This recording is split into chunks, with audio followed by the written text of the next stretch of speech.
عايش وقلبي تعبان، ميت وانا بين الناس، بضحك قدام العالم وبالليل بنهار احساس. وينك يا امي تعالي، تعبت من هالدنيا، حضنك كان اماني واليوم ضايع فيا. قالوا رجال وما يبكي بس الدمعة غصب ينزل، شو نفع شارب وجهي إذا القلب عم ينقتل.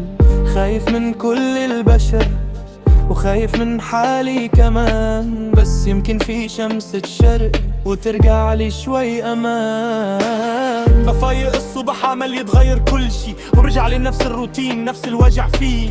كآبة عم تاكلني يومي، نسخة عن أمسي عايش، يمكن بس جواتي شي ما انتهي. عايش ميت شو الفرق بالنهاية؟ قبر وعتمة وبيت. حبينا مرة وتركنا ورا، وأصدقاء وقت الضيق اختفوا بلا ورا. مو مشكلة تعودت عالغياب، العمر عم يمشي وانا ضايع بالحساب. بقول لحالي قوم شد حالك كمان، بس صوتي جوا يقول تعبت يا انسان. بضم حالي لحالي وببكي على حالي، لا حدا حاسس فيه ولا حدا سأل عن حالي. حتى المراية صارت غريبة بعيوني، شايف وجهي بس مو شايف انا من هوني. يمكن في امل يمكن في شمس، بس قلبي بردان ما عاد يحس. رجال قالوا وما لازم نبكي، بس نحنا بشر والوجع فينا يحكي. شو نفع الشارب اذا القلب موجوع؟ شو نفع القوة اذا الروح مخلوع؟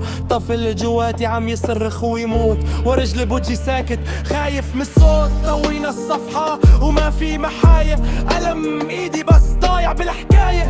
بضحك كلمات مو لاني بفهم، بس لاني انسان وقلبي يتألم. عيوني دمعت وتذكرت امي، كتفة وعيدها كانت كل همي. وينك يا امي شو ذنبي انا؟ ليش تركتيني بهالدنيا لحالي انا؟ خايف من البشر من الغدر والخيانة، خايف من عيشة كلها لمهانة. بس يمكن يوم اوقف من جديد والاقي طريق وارجع عايش اكيد.